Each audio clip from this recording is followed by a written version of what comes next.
I spent 3 years chasing something I was completely convinced would make me happy. 3 years.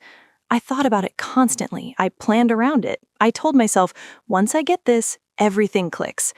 And when I finally got it, I felt nothing. Not just nothing.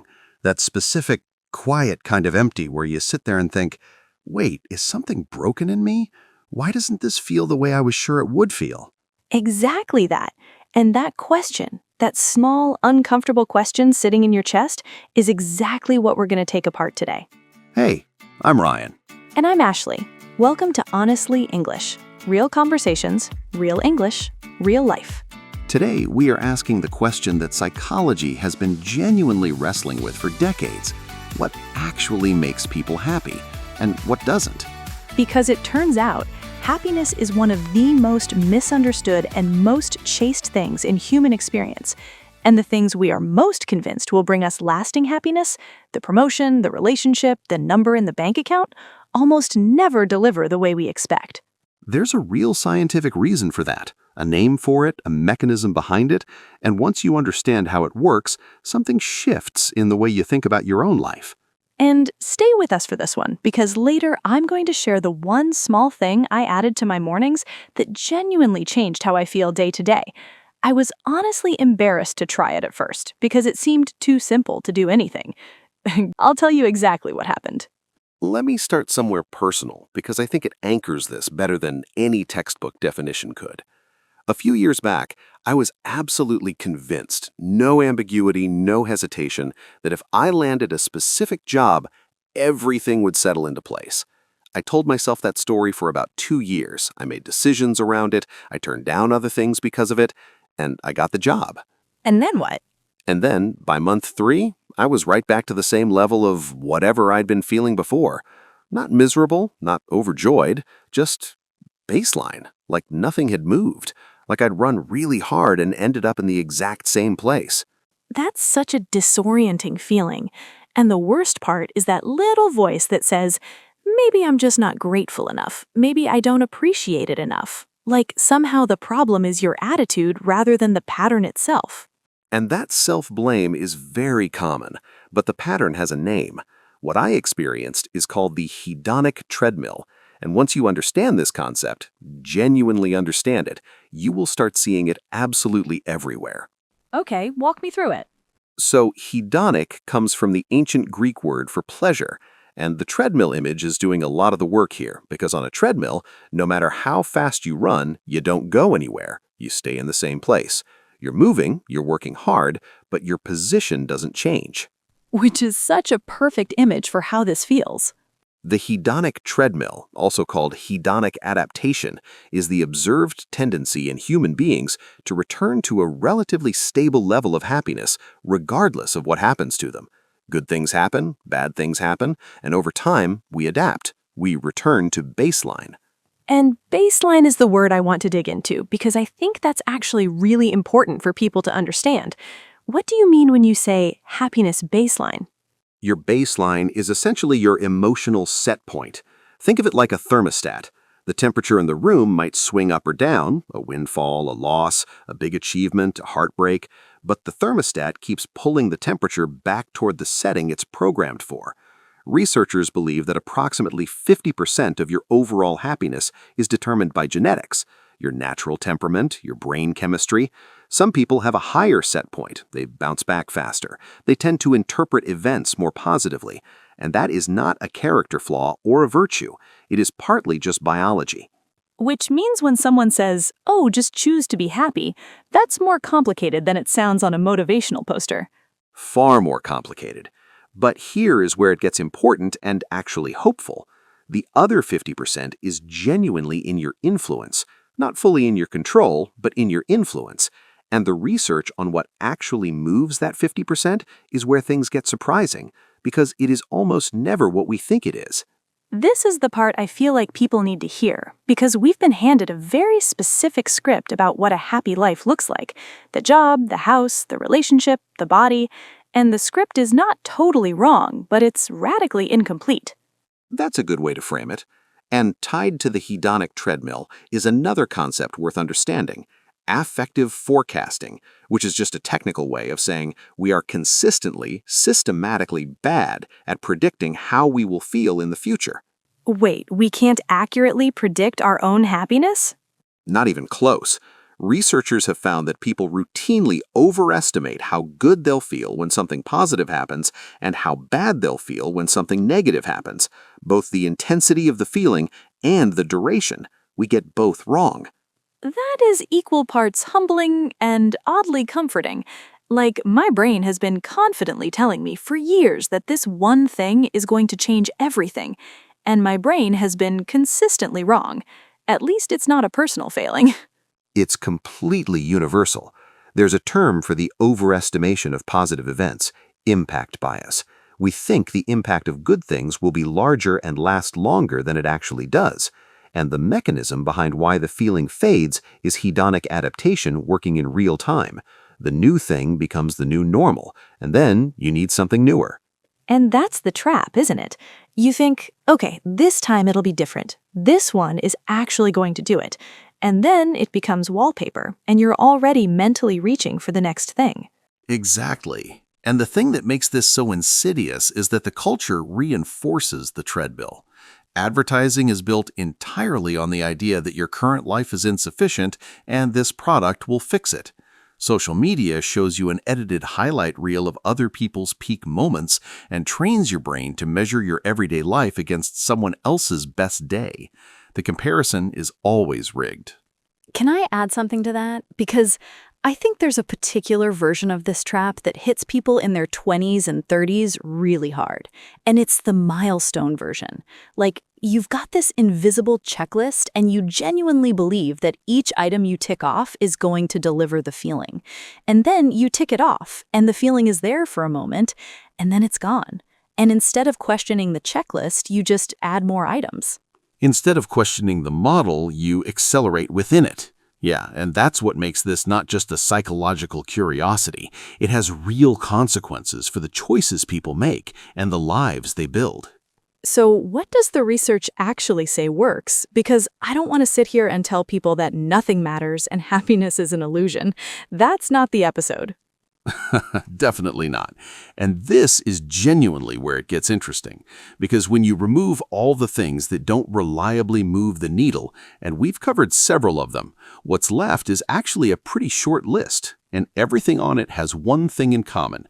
It is built slowly through repeated small actions, and it tends to live in the quality of your daily experience, rather than in the achievement of some future outcome.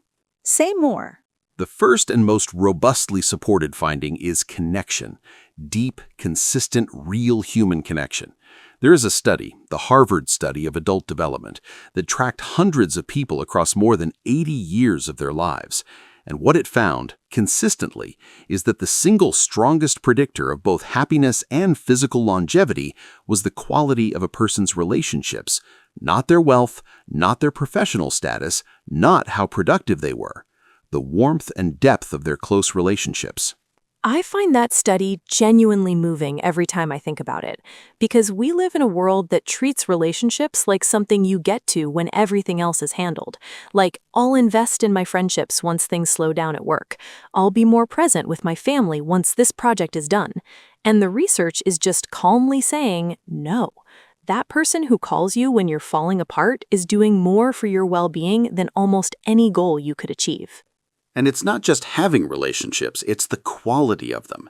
Feeling like someone genuinely knows you. Feeling like you could be honest with someone without losing them.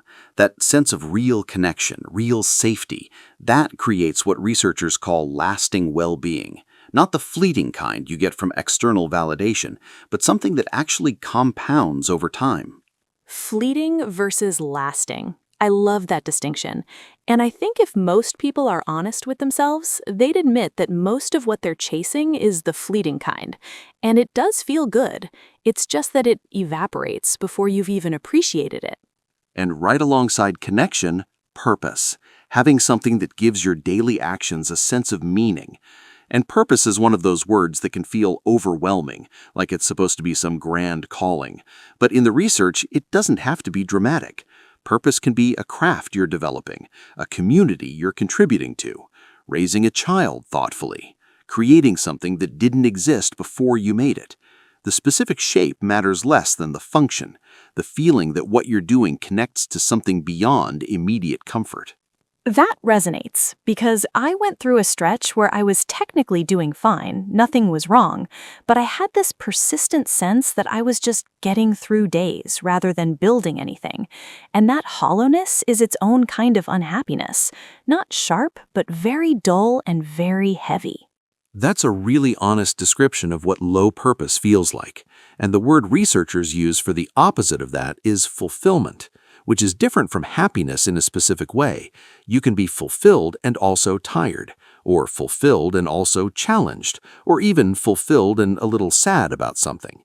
Fulfillment doesn't mean everything feels good. It means your life feels like it matters. There's also something you mentioned, gratitude, and I want to come back to it because I said at the start that I had a story about my mornings, and it connects directly here. About 18 months ago, I was in a pretty rough stretch. I'm not going to go into all of it, but I had most of the external things that were supposed to be indicators of a good life, and I felt disconnected from almost all of it, just running on empty. A friend of mine, very gently, very casually, suggested I try writing down 3 things each morning that I was actually looking forward to that day. Not big things, genuinely small things. Today, I'm looking forward to my coffee. Today, I'm looking forward to my call with my sister. Today, I'm looking forward to sitting in the sun for 10 minutes. And I know what you thought when she suggested that. I thought that is the most patronizing piece of advice I have ever received. I genuinely felt a little defensive, like, my life is complicated and you want me to write down that I'm happy about my coffee? But I tried it because I'd run out of better ideas.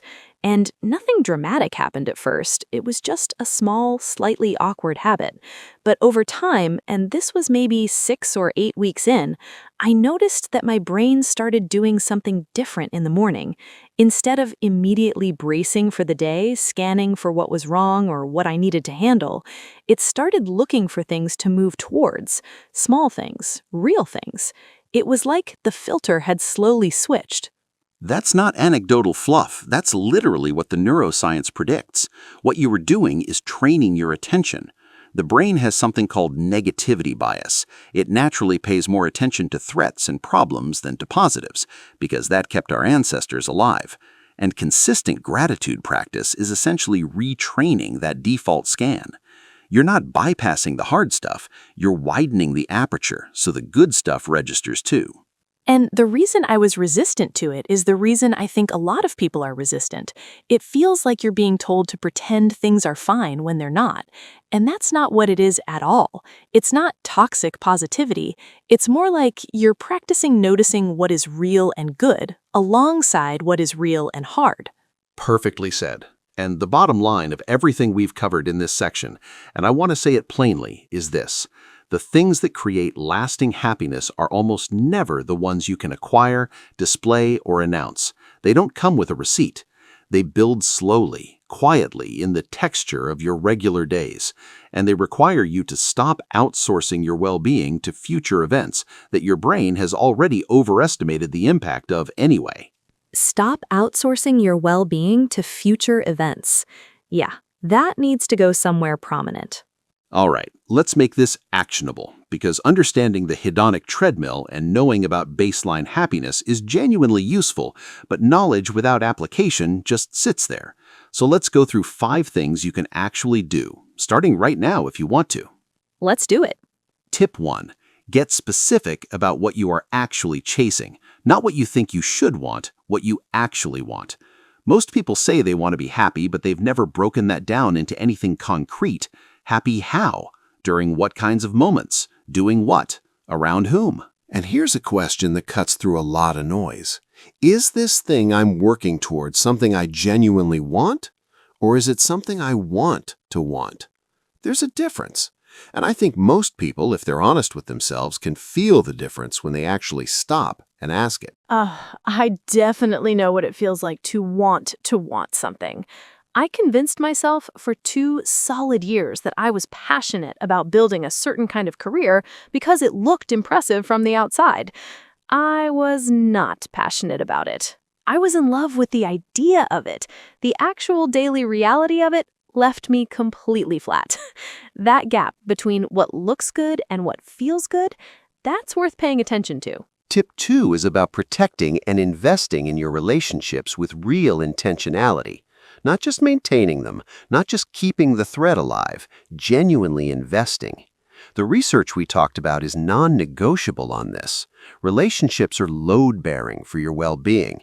They are not a reward you get to focus on once everything else is handled. And I was so guilty of this.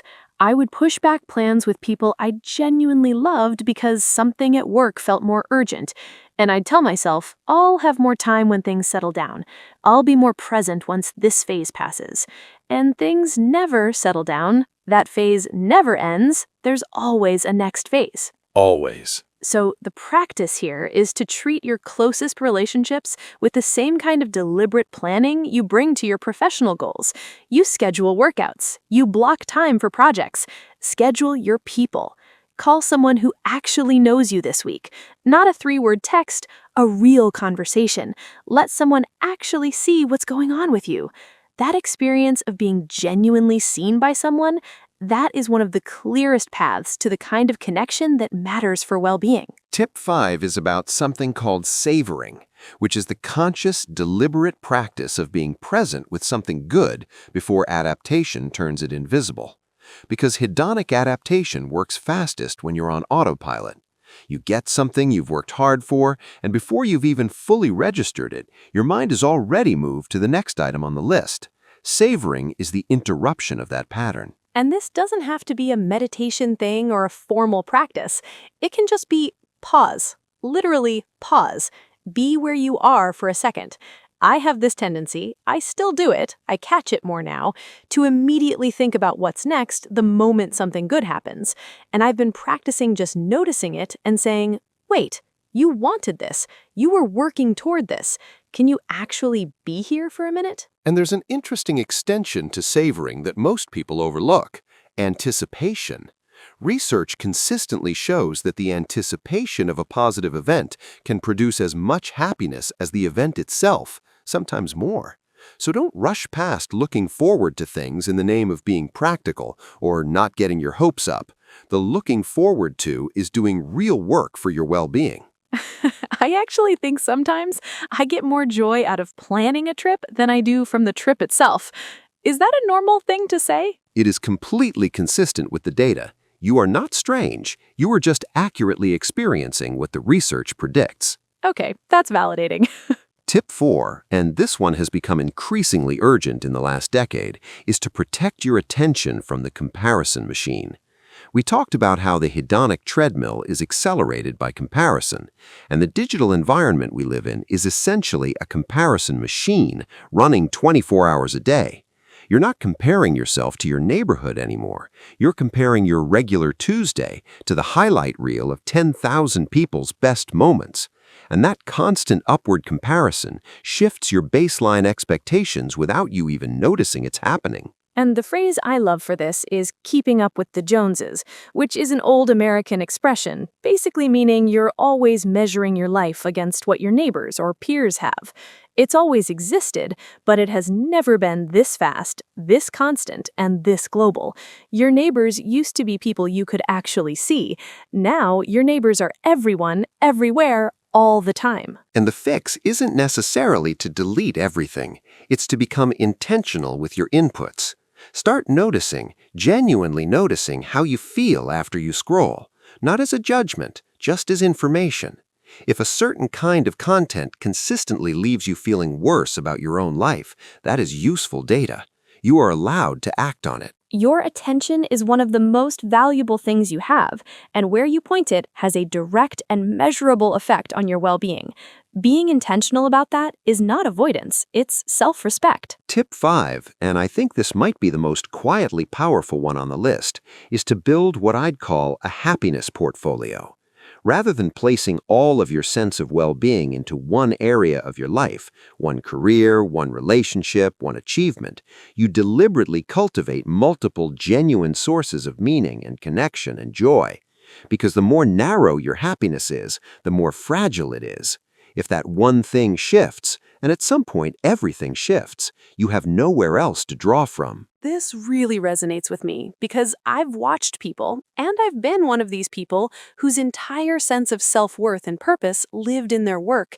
And when the work changed, or the role disappeared, or the company restructured, they didn't just lose a job, they lost the whole thing.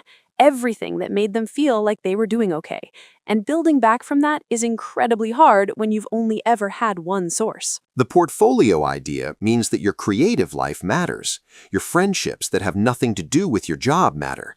The thing you do just because you love it, the thing with no audience and no outcome, that is not a hobby you indulge when you have time. It is structural support for your emotional well-being. It is resilience in the form of how you build your daily life. And honestly, if this kind of conversation is useful to you, if you're taking something real away from this episode, hit subscribe and stay with us. We do this every Tuesday and Friday. Real conversations about real life in real English. This is exactly what the channel is. And I want to add one last thread here before we move into the close. All 5 of these tips share a common denominator. None of them require you to wait. You don't have to get the thing first. You don't have to arrive somewhere before you can start. The research on lasting happiness is basically saying the good life is not downstream from your goals. It runs parallel to them, and you can start building it with the materials you already have. The materials you already have. Yeah, that's the whole thing, isn't it? So our question for you today is, what is one thing you thought would make you happy, and did it actually deliver? I'm going to be honest about one that I've never actually said out loud. For a stretch of my 20s, I was convinced that reaching a certain number on the scale was going to be the thing. Not in an extreme way, I just had this fixed idea that if I got there, I would feel confident and free and okay in my own body. And I worked toward it, and I got there. And I felt proud for maybe a week and a half. And then I just felt normal. And within another 2 weeks, my brain had already found a new number to fixate on. The treadmill was running so clearly, and I couldn't see it at all from inside it. What actually gave me something lasting during that whole period, something I wasn't even counting, was that I had started cooking again, something I used to love in college and had completely abandoned because I was too busy being productive. Just cooking dinner a few times a week, trying new things, feeding people I cared about. That quiet, small thing gave me more genuine joy and more consistent sense of fulfillment than any goal I was white-knuckling my way toward. For me, it was a title. A professional title I thought I needed in order to feel legitimate, like there was this invisible permission slip I was waiting for, and getting that title was supposed to be the thing that finally said, okay, you can take yourself seriously now. And I got it, and I sat with it for a day, and then I just went back to being me, with the same doubts and the same questions, just with a different signature line on my emails. What actually shifted something for me was when I stopped trying to prove anything and started building things I was genuinely curious about.